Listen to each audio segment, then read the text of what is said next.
My father stood up at Christmas dinner and toasted my brother for keeping the family afloat and paying off their mortgage.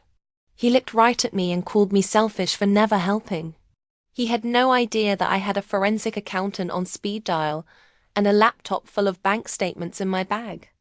My brother had been taking credit for every single payment I'd made, and my parents had taken out a second mortgage on the house I'd actually paid off, borrowing $180,000 against equity I'd built with my money. My name is Jordan Hayes, and this is the story of how I financially supported my entire family for 6 years while they told everyone I was the selfish child who never contributed, only to discover they'd been stealing from me the entire time. I'm the oldest of 3 kids in the Hayes family. My brother Connor is 2 years younger, works in sales, and has always been what my parents call charismatic. My sister Alexis is 5 years younger, recently graduated college, and still lives at home. I'm the one who left. When I was 21, I graduated from Georgia Tech with a degree in software engineering and immediately got a job offer from a tech company in Atlanta, making $78,000 a year. It was 2017, and that felt like all the money in the world. My parents were proud for about 10 minutes. Then my father started talking about how I should help the family now that I was making good money. Dad, I'm barely getting started. I need to pay off student loans and build savings. Family helps family, Jordan. We raised you. We paid for your college. You took out Parent Plus loans that I'm helping you pay back, I corrected. I'm sending you $300 a month for those. $300? My mother's voice was sharp. Your brother sends us money whenever we need it. Connor was making maybe $35,000 as a junior sales associate at the time. If he was sending them money, it wasn't much or often. But Connor had always been the favorite. The social one, the funny one, the one who called home 3 times a week. I called once a week, and apparently, that wasn't enough. The real demand started when I was 23. My parents' house in Marietta was old, needed constant repairs, and they were struggling with the mortgage. Dad had been laid off from his manufacturing job 2 years earlier and was working retail management, making half what he used to. Mom was a part-time administrative assistant.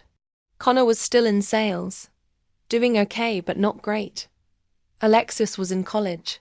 One Sunday dinner, my father laid out the situation. Jordan, we might lose the house. The mortgage is $2,800 a month, and we can't keep up. We're 3 months behind. Have you talked to the bank about a modification? I asked. They won't work with us. We need help. You're making 6 figures now. You could cover this easily. Dad, $2,800 a month is $33,600 a year. That's a third of my salary after taxes. And this house is your family home. Where do you think we'll go if we lose it? You want your mother and sister on the street. The guilt was crushing. I looked at my mother's face. She was crying. Alexis looked terrified. Connor sat there silent, not offering anything. I can help temporarily, I said, while you get back on your feet. Maybe 6 months while Dad finds a better job. 6 months would be amazing, Mom said, squeezing my hand. You're saving us, Jordan. That was 6 years ago. If you've ever been the family ATM, hit that like button and subscribe right now. You're not going to want to miss what happened next. The temporary help became permanent, so gradually I didn't notice until I was trapped. I started paying their $2,800 mortgage directly to the bank every month. Then Dad asked if I could cover utilities too. Another $400 a month. Then there was the car insurance. Then the property taxes. Then Mum's dental work. Then Connor's security deposit when he moved into a new apartment. Every request came with the same line. Asterisk. We'll pay you back when things get better. Asterisk. Things never got better. My father found another job, but it paid even less. My mother's hours got cut. Connor changed sales jobs 3 times, always claiming the new one would be the breakthrough. Alexis graduated but moved back home instead of finding her own place. By the time I was 25, I was sending my parents $3,600 per month on average. But I was also thriving at work. At 26, I was promoted to senior software engineer. At 27, I made lead engineer. At 28, I became engineering manager with a team of 12 developers. My salary grew to $185,000 base plus bonuses. I was also doing something my family knew nothing about. I was building a software product on the side, a project management tool, specifically designed for construction companies, something I'd identified as a gap in the market. I worked nights and weekends, taught myself new frameworks, and hired a designer with my own money. At 29, I launched it. Within 8 months, I had 43 paying corporate clients. Within 18 months, the company was doing $2.8 million in annual recurring revenue. I hired a small team, incorporated properly, and started taking a salary from my own company on top of my day job. By 30, I was making $185,000 from my engineering job and another $145,000 from my software company. Total income, $330,000 per year. My family thought I was still just a regular software engineer making maybe $120,000. I never corrected them. Why? Because every time my income came up, it was followed by requests for money. Jordan, since you got that promotion, could you cover Connor's car payment for a few months? He's between jobs. Jordan, we need a new roof. It's $18,000. Can you handle that? Jordan, Alexis needs a laptop for job applications. Just $1,200. I said yes every time because they were my family. And family helps family, right? Over 6 years I paid $201,600 directly to their mortgage. 72 months x $2,800. $28,800 in utilities. 72 months x $400. $38,000 for mom's emergency surgery when she needed her gallbladder removed. $18,000 for the roof. $7,200 for property taxes over 3 years. $12,400 for various car repairs, insurance, and Connor's security deposits. $8,500 for Alexis's laptop, interview clothes, and job search expenses. Total. $314,500 over 6 years. I tracked every penny in a spreadsheet I kept meticulously updated. Every bank transfer, every Venmo payment, every wire. I told myself it was just good record keeping. Really, some part of me knew I'd need proof eventually. What I didn't know was that my parents were telling everyone, extended family, neighbors, their friends, that Connor was the one helping them. That Connor had stepped up and was taking care of the family, while I'd moved to Atlanta and forgot where I came from. I found this out at my cousin Rachel's wedding 2 years ago. An uncle pulled me aside. Jordan, I know you and Connor have had your differences, but I have to say I'm impressed with how he's supported your parents. Your dad told me Connor's been covering the mortgage for years. That's real character. I stared at him. Connor's been covering the mortgage? That's what Robert said. Sighed. Connor sends them nearly $3,000 a month. Meanwhile, you're off making tech money and not helping out. He said it with a tone that made it clear he thought less of me.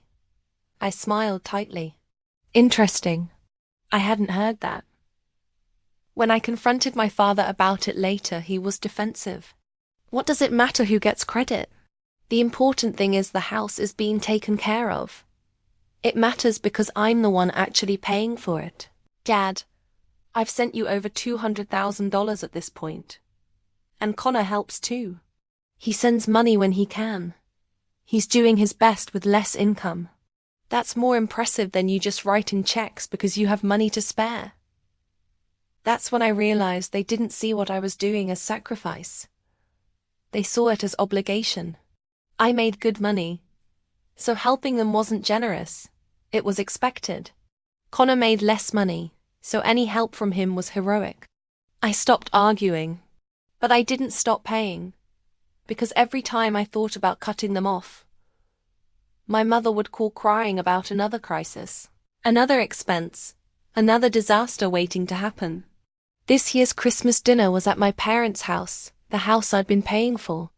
I drove up from Atlanta on Christmas Eve, bringing expensive gifts for everyone, and a $1,200 bourbon for my father that he'd mentioned wanting. The house looked good. They'd renovated the kitchen 6 months earlier. New cabinets, granite countertops, stainless appliances. Connor was already there with his fiancée, Hannah. Alexis was setting the table. Everything seemed normal until dinner started. My father stood to give a toast. I want to thank everyone for being here. This has been a hard year, but we made it through. Connor, thank you for your continued support. You've kept this family afloat. Connor nodded humbly. Just doing what family does, Dad. I set down my wine glass carefully. Connor's been keeping the family afloat? He's been very generous, my mother said quickly. We know you help too, Jordan. But Connor ... Connor what? What exactly has Connor been doing? My father's face hardened. He sends us money every month. He helped with your mother's surgery. He contributed to the kitchen renovation. He's present in our lives, not just financially, but emotionally. Something in me snapped. Maybe it was 6 years of resentment. Maybe it was the casual erasure of $314,500 worth of support. Maybe it was watching Connor sit there accepting credit for my sacrifice. You never helped this family. My father suddenly shouted. His face red. We've paid this house off ourselves. You send a little money here and there, and act like you're some kind of hero, but we've done the real work. Connor's done the real work. The room went silent. Alexis looked at her plate. Hannah looked uncomfortable. Connor looked smug. I opened my laptop bag and pulled out my computer. You've paid the house off yourselves. That's right, Dad said. We made the last payment in October. Fully paid off after 28 years. I opened my laptop, pulled up my bank records. 6 years of statements, all organized and categorized. Dad, I've made 72 payments of $2,800 directly to your mortgage company. I turned the laptop around so everyone could see. 6 years of monthly transfers, all clearly labeled. Asterisk Hayes mortgage payment. Hayes utilities. Hayes property tax. Asterisk my mother's face went white. My father's mouth opened and closed without sound. You paid off this house with my money, I said quietly. I've sent you $314,500 over 6 years. And you just told the entire family that Connor did it and I never help. Jordan, let me explain, my father started. What's there to explain? I have 6 years of bank statements. Connor, how much have you actually sent them? Connor's face was red. I help when I can. I sent them $500 last month. $500 one time versus my $3,000 per month. Got it. And somehow you're the hero. That's when my phone rang. I'd been expecting this call.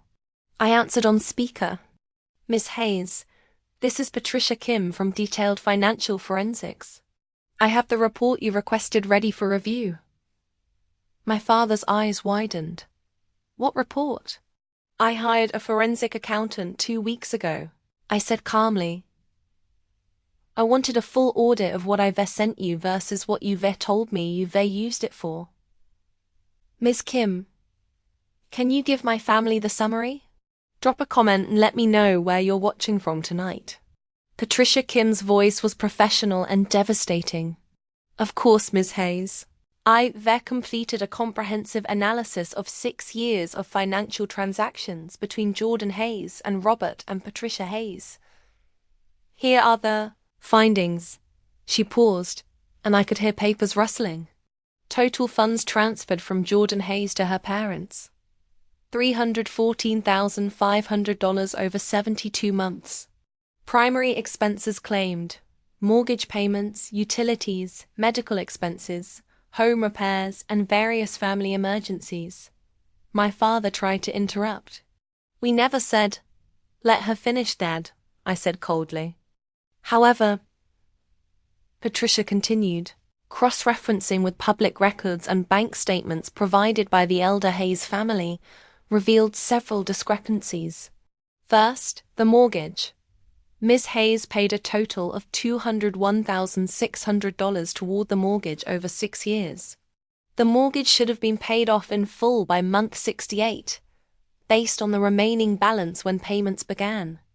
Okay, so we paid it off early, my mother said weakly. What's wrong with that? Mrs. Hayes, the mortgage was paid off in month 68 as projected. The room went dead silent. You took out a second mortgage? I said slowly. After I paid off the first one? My father's voice was defensive. We needed the money for improvements. The kitchen, new flooring, Alexis's student loans. You told me Alexis got scholarships that covered her loans. Some of them, Alexis mumbled. Not all, Patricia Kim continued. Additionally, the $38,000 provided for Mrs. Hayes's gallbladder surgery was significantly more than the actual medical expense. Hospital records show the total out-of-pocket cost after insurance was $8,400. The remaining $29,600 was deposited into the Hayes family savings account. My mother started crying. We needed a cushion, Jordan. We couldn't survive on just ... You lied to me. You said it cost $38,000 for the surgery. We didn't lie. We needed the extra for recovery time and the kitchen renovation, Patricia Kim said. The $47,000 renovation was funded by the second mortgage proceeds, not by the Hayes family savings as implied to Ms. Jordan Hayes. Moreover, I found evidence that Connor Hayes received a total of $31,000 in direct payments from his parents over the past 2 years. Payments that likely came from funds Jordan provided. I looked at Connor. They've been giving you my money? I didn't know where it came from, Connor protested. They said they had extra savings and wanted to help me with my business startup. Your business startup? I laughed, but there was no humor in it. You mean the one that failed after 6 months? My father stood up. Jordan, you're making this sound worse than it is. We borrowed some money against the house for improvements. We helped Connor when he needed it. We set aside some savings for emergencies. You have plenty of money. You didn't need that cash back. It's not about needing it back, Dad. It's about the lying. It's about taking credit away from me and giving it to Connor. It's about telling everyone I am the selfish child who doesn't help when they've been supporting this entire family for 6 years. We never said you were selfish, my mother cried. Uncle Mike told me 2 years ago that you said Connor was covering the mortgage. Your neighbor, Mrs. Patterson, told me last year that you brag about Connor taking care of you. Alexis, didn't Aunt Linda tell you I was too busy with my career to care about family? Alexis nodded miserably. She said you were successful but cold. That Connor had the better heart. Patricia Kim spoke again. There's one more significant finding. The Hayes family filed taxes claiming financial hardship and received earned income tax credit refunds totaling $17,800 over 3 years. However, if Jordan's support had been properly documented as income or gifts, the family would not have qualified for these credits. This could constitute tax fraud. My father's face went from red to grey. We didn't commit fraud. We just ... You failed to report substantial financial support as income, Patricia said. I am obligated to inform you that the IRS may have questions if this comes to their attention. Are you threatening us? My father demanded, looking at me. I'm not threatening anyone. I'm simply getting the truth on record.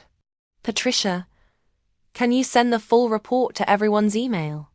Already sent to the addresses you provided, Miss Hayes. I closed my laptop. Here's what's going to happen. I'm done paying for anything. No more mortgage. Sorry.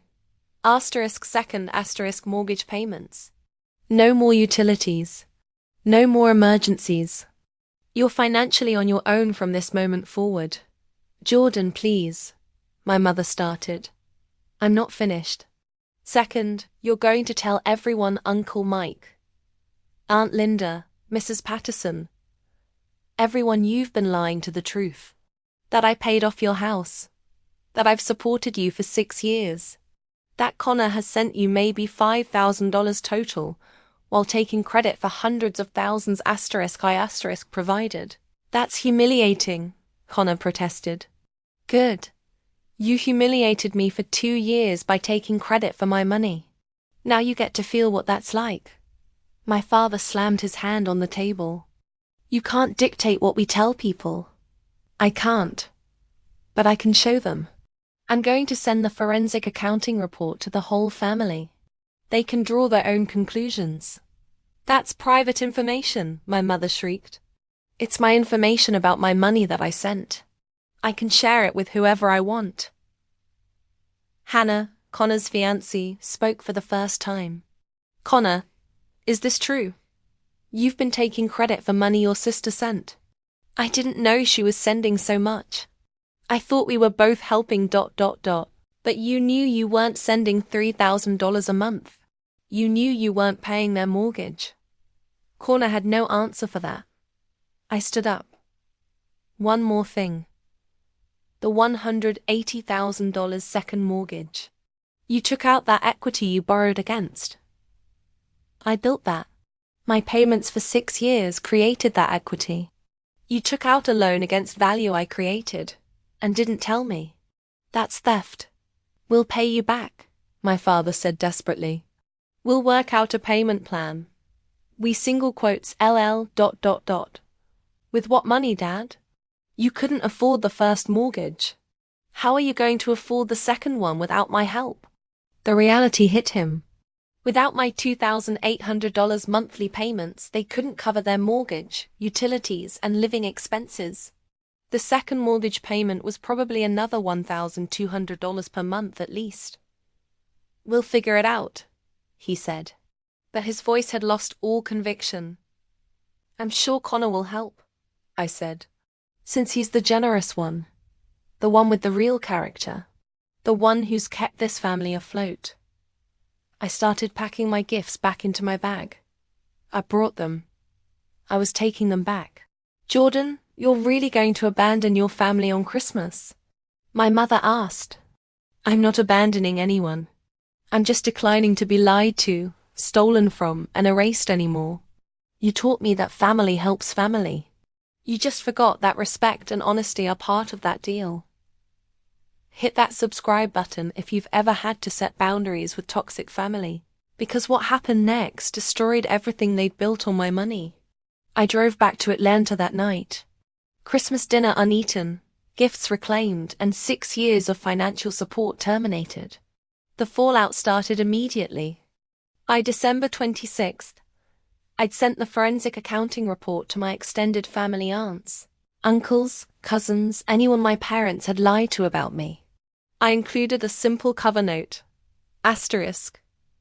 For years, you've been told that I don't support my family, and that Connor does. Here's the truth, documented by a professional forensic accountant. I'm sharing this not to embarrass anyone, but to correct the record. Asterisk. The responses were immediate and overwhelming. Uncle Mike called. Asterisk. Jordan, I owe you a massive apology. Your father told us Connor was covering everything. I had no idea you'd been supporting them like this. Aunt Linda sent a long email. Asterisk, I feel terrible. I repeated what your parents told me, that you were too focused on your career to help. I'm so sorry I believed them without asking you directly. Asterisk. Cousin Rachel was furious. Asterisk. Your parents literally stood in my kitchen last year and talked about how Connor sacrificed his own financial stability to keep them housed. They were lying the whole time. What the hell? My parents' social circle imploded. Mrs. Patterson, their neighbor who'd always praised Connor's generosity, apparently confronted my mother at the grocery store.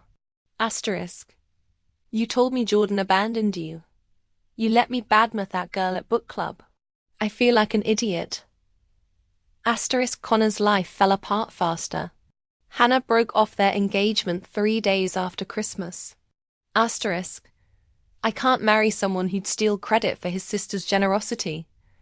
Asterisk. She told him in a text that Connor's friend later shared with me. Asterisk. It shows a fundamental character problem. What else would you lie about? Connor's social media, which had been full of humble posts about helping family and stepping up when it matters, became a liability. People started commenting. Asterisk. Is this the family you were helping with your sister's money? Asterisk. Asterisk. How much of this did you actually do versus take credit for? Asterisk. He deleted all his social media accounts within a week. My parents faced their own reckoning. The second mortgage payment was $1,350 per month. Combined with utilities, property taxes, food, and regular expenses, they needed about $4,200 per month minimum to survive. My father's retail management job paid $3,100 per month.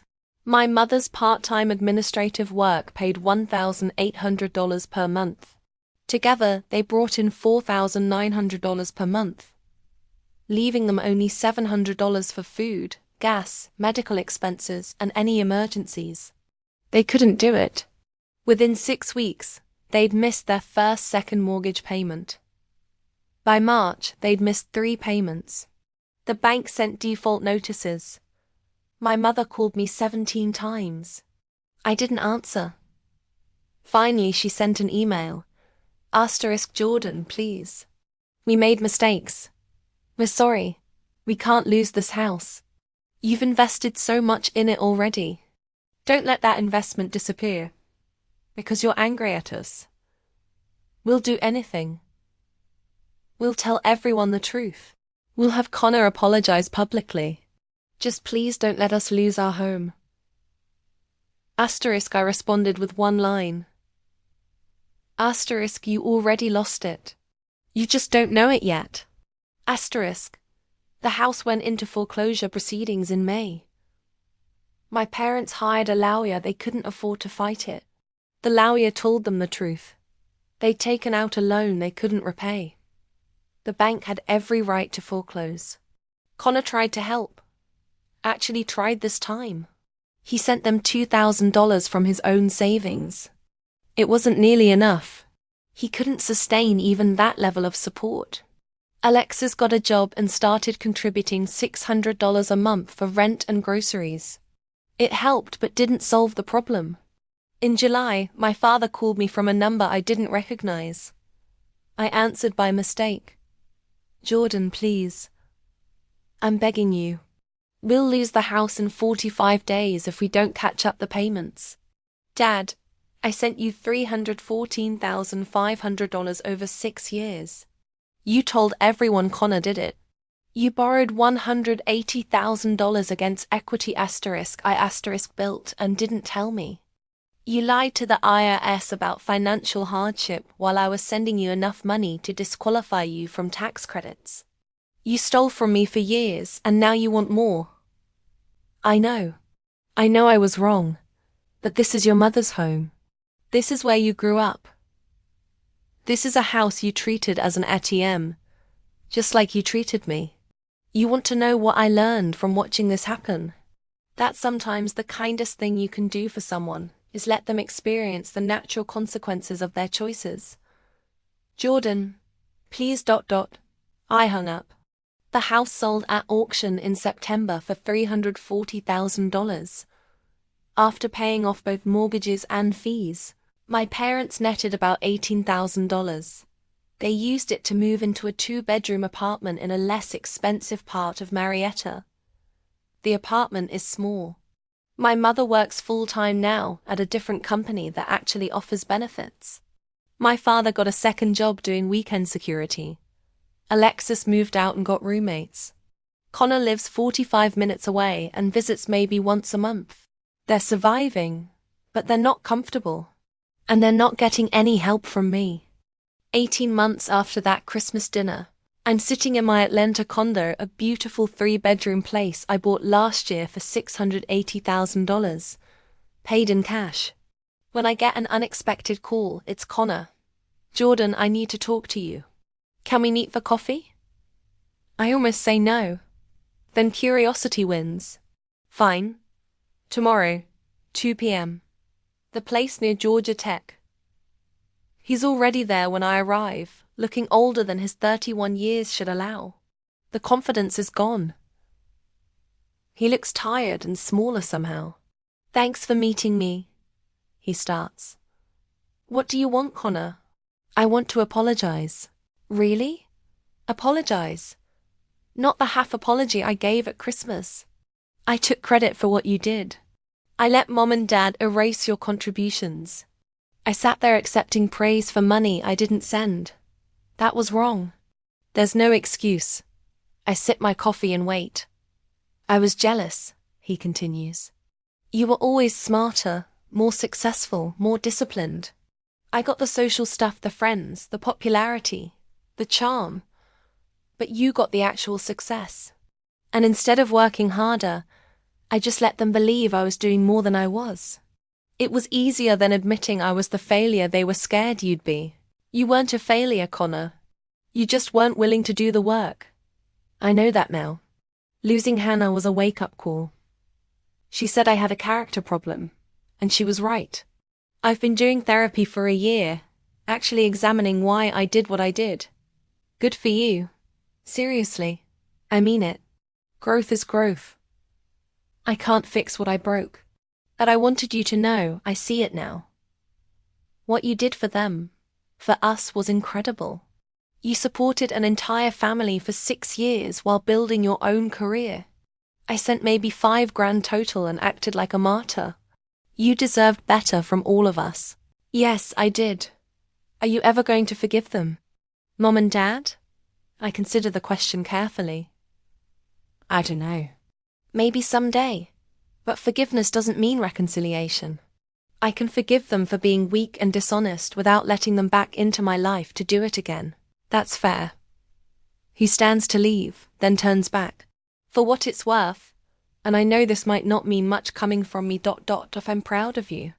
What you built. Who you became. You did it without shortcuts or credit stealing, or any of the BS I pulled. That's real success. After he leaves, I think about that conversation for a long time. My software company hit $4.7 million in annual recurring revenue this quarter. I hired a CEO to run day-to-day operations so I can focus on product development and strategy. I'm on track to have a $12 million exit within 3 years if I want it. I bought a lake house in North Carolina last month. A beautiful 4-bedroom property where I can escape and work remotely. I have genuine friends, a fulfilling career, and complete financial security. Everything my family wanted but was never willing to build for themselves. Last week, I got a letter from my mother. Not email, an actual handwritten letter on my stationery.